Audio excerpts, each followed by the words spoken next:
Tonight on CTV News, a herd of bison was finally released in northern Colorado. Hear why it's so important to the area. Plus, see how CSU is helping save thousands of water bottles by making the change at campus water fountains. And sports anchor Grace Reeder sat down with CSU student Jarrell Mock, Mountain West Runner of the Year. All this and more on CTV.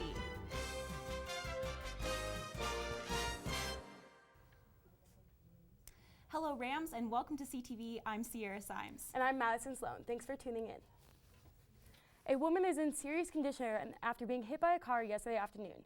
24-year-old Kristen Grant was walking northbound in the crosswalk of Elizabeth Street and City Park when she was struck by a 2002 Chevrolet Avalanche. 56-year-old Wyatt McLaughlin of Fort Collins was driving the Avalanche westbound and was not injured. Grant was transported to the Medical Center of the Rockies. Police do not believe alcohol or speed led to the collision, but if you have any information on the collision, please contact Officer Tim Brennan at 970-221-6555. A Johnstown man died early Sunday morning after rolling his sedan in southeastern Larimer County. 28-year-old Michael D. Alvarez was driving on Larimer County Road 18 at 1 in the morning when the right wheels of his car drifted off the road. Alvarez overcorrected his 2010 Chevrolet Impala, which caused it to roll into a cornfield. He was the 34th person to die in a traffic-related crash in Larimer County this year. At this same time last year, 18 people had died according to the Coloradoan and the coroner's office. For the first time in over 150 years, genetically pure and disease-free bison were released to roam the northern Colorado prairie. After over a year of genetic purification, the herd was released November 1st, National Bison Day. 9 bison cows and 1 5-month-old bull calf were released into a pasture of about 1,000 acres this past Sunday. The city of Fort Collins partnered with Larimer County to restore American bison to Colorado grasslands, to enhance prairie ecosystems and visitor experiences. Mayor of Fort Collins, Wade Troxel, explains how it's possible for these bison to be welcomed to their new home. And because of community members and the open space and natural areas taxes that are key to bringing back the bison to northern Colorado. You made the Fort Collins Soapstone Natural Area a reality and the Red Mountain Open Space reality possible by voting in support of these natural areas and support of the sales taxes to do so. Following voters' support of the open space projects, a herd of disease-free bison needed to be transferred to Fort Collins. The most sought-after bison are in Yellowstone National Park because they hold original wildlife genetics as well as highly valuable genetic diversity. However, these Yellowstone bison often carry brucellosis, a bacterial disease that can infect cattle, other wildlife, and people. The Colorado State University Reproduction and Biotechnology Laboratory joined with the USDA APHIS team to help propagate Yellowstone bison genetics with reproductive cells and bison embryos that are brucellosis-free. Lead reproductive scientist Dr. Jennifer Barfield explains the challenges of creating disease-free bison. Like every step of the process is a challenge, and then once you establish the pregnancies and you're waiting for the babies to arrive and you're hoping they're healthy, I mean each part has its own kind of challenges and nerves that are associated. But once we kind of got started and we were successful in generating calves, it started to just kind of go a little more easily, but yeah, it's been a really fun experience. Assisted reproductive technologies are being used to help expand the herd. Project leaders are monitoring 4 bison cows that will give birth to calves in the spring or summer of 2016 if their pregnancies are successful. Eventually, the herd could grow naturally and contribute other animals to conservation herds in the United States. Looking into the future, the team overseeing the project is looking forward to finding different groups to collaborate with to help grow the natural bison population. It costs around $1.50 for a plastic water bottle, but the cost in the environment is much more.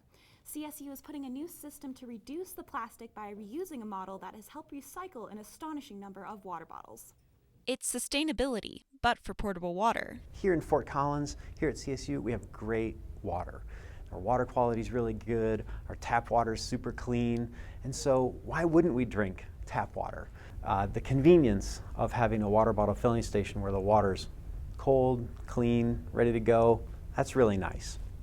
The issue of plastic trash is mounting in landfills. Plastic water bottles are a huge issue, especially on this campus. But I think through these, water bottle filling stations, we're going to reduce that amount and ultimately, hopefully, reduce the issue of landfills.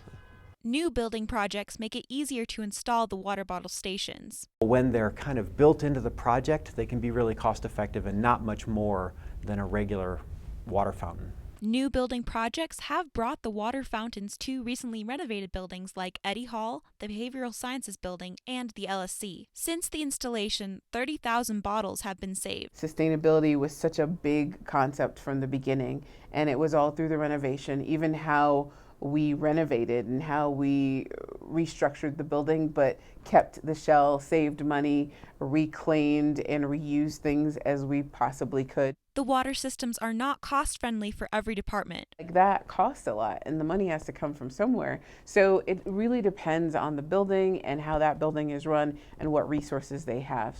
Like, we're a little city unto our own, right?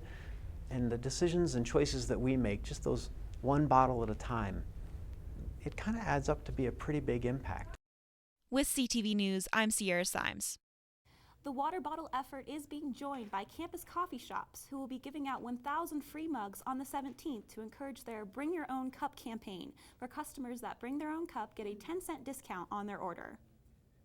Cheyenne Police Department and other law enforcement agencies will be joining to crack down on DUI and seatbelt enforcement during this Saturday's border war between Colorado State and Wyoming.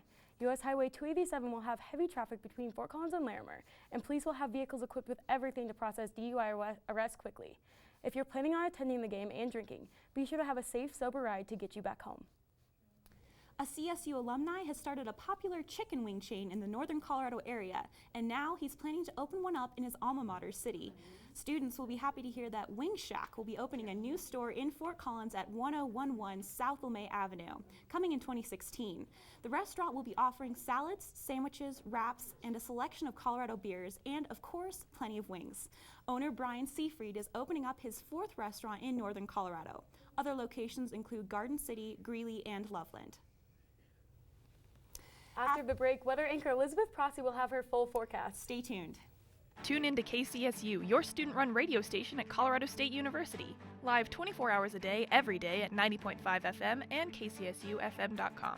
Live local new music now, and news, talk, and sports. KCSU, the radio voice of Colorado State, on the air since 1964. You're watching CTV, produced by Colorado State University students, bringing you news, weather, sports, and entertainment from campus and beyond.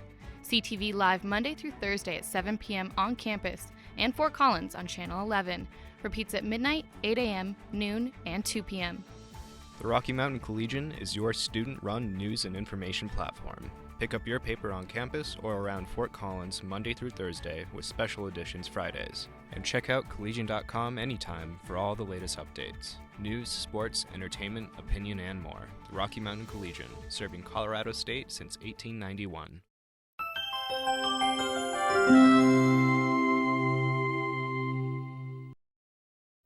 Good evening, Rams. I'm weather anchor Elizabeth Prossi with your latest weather update. I really hope you enjoyed the 70-degree day we had today, because it is probably the last one we're going to see for the rest of the year. Now, it has been unseasonably warm, and that is thanks to these warm Pacific Ocean temperatures. As you can see right now, we're in the 50s, and we do have a slight breeze out of the southwest, but not going to be what it's going to be like tomorrow.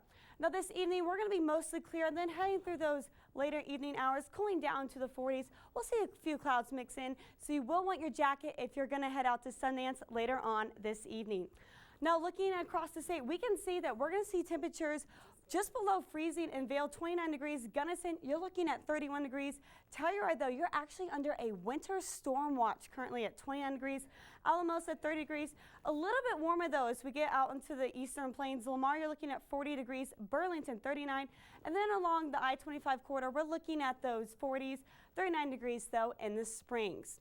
Looking ahead to your Wednesday, it's going to be a nice start to the morning. You may want your hat, and of course grab that sweatshirt. It will be a cool and crisp start to your Wednesday, and throw on a pair of pants or jeans. Now, Wednesday will start out nice, but not in quite as nice. We're going to have a cool and crisp morning, 42 degrees as you head outdoor. Those clouds are going to start rolling in towards the afternoon, lunchtime. We're going to have winds ahead of this cold front that will move through Wednesday evening into Thursday morning. So as we head to the afternoon, we're going to start cooling down, and we're going to see the chance of rain and even some snow. Now looking out across the state, we can see temperatures are still going to be cooler than what they were today, but still above average. 67 degrees though in Pueblo. Very warm, set a record high today actually. Colorado Springs, you're looking at 59 degrees. We've got 50s along the rest of the I-25 corridor. Sterling low, you're staying at 61, Lyman 63, and then we've even got a 73 degrees in Lamar for your Wednesday. Doesn't quite feel like November. So let's look at November 4th. That's tomorrow. Our average, we're typically in the 50s and seeing our lows in those upper 20s. For tomorrow, we're going to be cooler than what we were today. Still going to be right around the freezing mark, and that is as that cold front is moving through.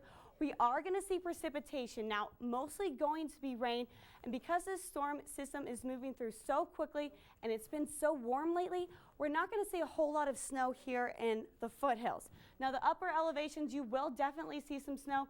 We could see a few snowflakes mix in Wednesday night, heading into your Thursday morning, though. That is when we're going to see the best chance of this rain, freezing rain. But again, could see snow mix in. Don't be too surprised. But we've just been so warm lately that it's hard to throw in that full chance of snow. Friday, though, we're starting to clear up just a little bit and heading into a gorgeous November weekend with those temperatures in the upper 50s. And the good news is if we don't actually see a whole lot of measurable snow the next few days, we do have another system moving through the middle of next week. With cooler temperatures, we could see that chance of snow. It has been snowless so far, but not to worry because there is a better chance later on next week. Coming after the break, Grace Slater will be in the Sports Center. We'll be right back.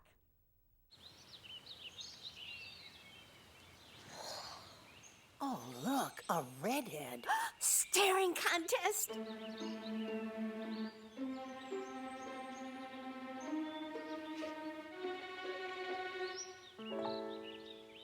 You still got it. I know. Come alive with the forest. The dad was cute. You were looking right at us. Visit discovertheforest.org to find a forest near you.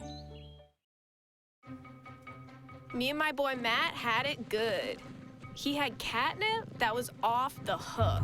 But one day, he brings a girl home, and she's allergic to cats. Every sneeze was a nail in my coffin. Now I'm in a shelter. It's decent, but they don't even have Wi-Fi.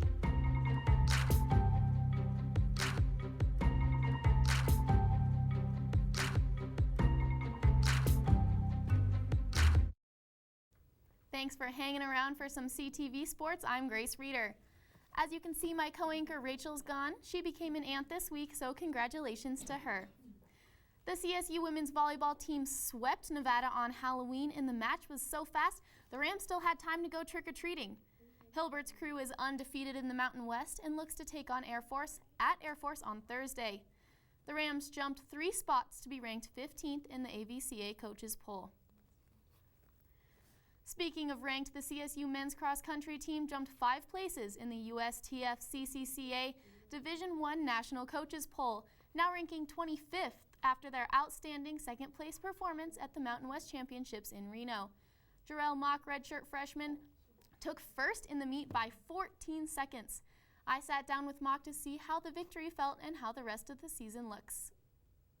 How did you prepare for the Mountain West race? How did you kind of go into that? What was your mindset with that? Well, as a team, we definitely, we've gone through some struggles this year as a team, so we had kind of collected and really wanted to make sure we did everything we could to have a good race. And so leading up to the race, we were all just trying to get really pumped up for the race and make sure we got our best training in beforehand. And you finished 14 seconds ahead of everybody else. Was that what you were expecting? Did you go into this race knowing that you were going to win? I did. I wanted to put myself up in that very top group. But once I realized, I tend to run a little better on hills, and so once I realized that would be a big advantage, I just tried to open it up as much as I could. But I definitely lost some time as I started to get pretty tired, but so I was just hoping it was enough. And when you guys showed up in Reno, how did you feel when you saw the course? It was definitely a surprise. Our coaches told us that it was one of the hardest cross-country courses they'd say we'd ever see in college. So it was, we were really nervous, I think, at first, but then also kind of excited because I think our team really prides itself on just racing tough and not necessarily like always having the top leg speed or just being the fastest, but just running tough gets you a lot. And so I think when we realized that, we thought it would buy us some favors. And how much has Coach Seamers contributed to your success? You've obviously come a long way. What has he done to help you get there? It's all his training and his workouts, and just how he has us work as a team as well. But I attribute everything to the coaches here, Coach Seamers and Coach Dahlberg. You all were pretty close, came in second. What is it like to have a team that's that competitive? It's really nice, actually, especially like this year where we've had a lot of issues battling injury with some people who are just in and out. It's really cool to see people who are able to just step up on a given day like we did at conference. There's people who haven't run in those positions before, like Spencer Keith was our second guy, and he just stepped right up, and it was great to see, and that happens all across the board. So it's a really fun team to be a part of when that happens. So. And is there a lot of added pressure on you after your successful race for the Mountain West? Is there a lot of pressure to go into the regionals race and do really well? I think a little bit. That again, it's cool having such a competitive team, especially with teammates like Spencer and Jeff. And I know that if anything happens to me, that they'd be able to make up for that. And so we just help each other out a lot during races. So it'll definitely be a different racing strategy. Just with the flatter course, it'll be faster and more collected, and so it'll be a really good opportunity for us to run together and help each other out. What are your goals moving forward as a cross-country runner?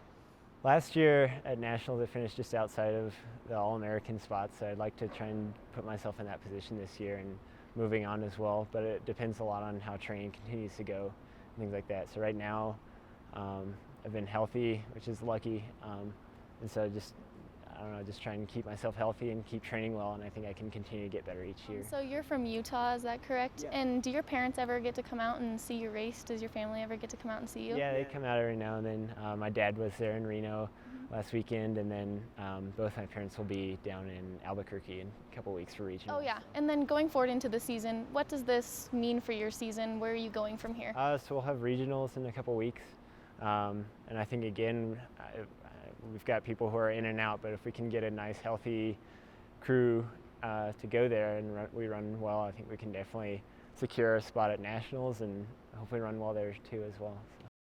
That's all the sports I have for you tonight. Be sure to stay tuned for entertainment. Sure, I look cute now, but when my owner lost his job, it was rough. I was living on the street, and one night, me and this Cocker Spaniel got into it so bad, I wound up looking like an ice cream cone.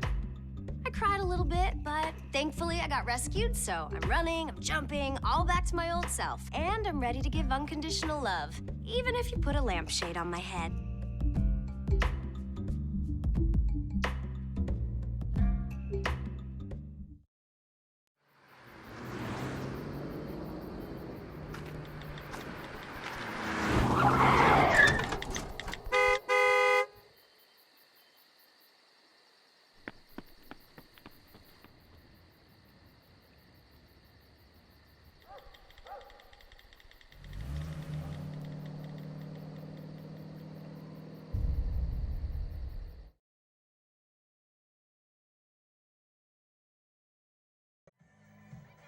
Good evening, ladies and gentlemen, and welcome back.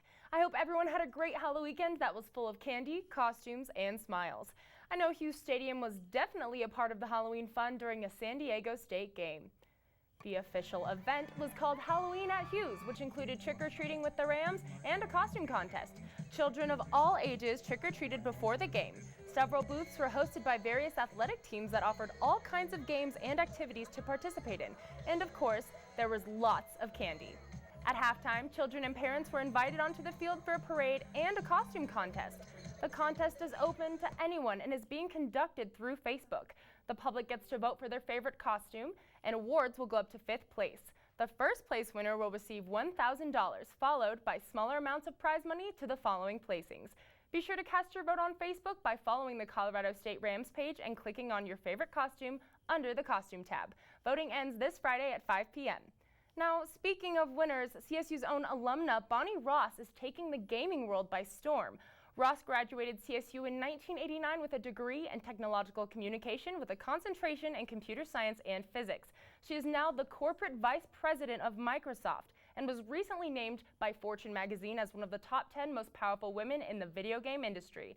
Ross leads the studio that brought you one of the biggest games from Microsoft of all time, Halo 5. Being in charge of a project that size got her featured on the cover of Bloomberg Businessweek magazine. Ross reminds the industry that females also enjoy gaming and is always finding ways to make sure females are included in her projects. Halo 5 features female characters, thanks to Ross.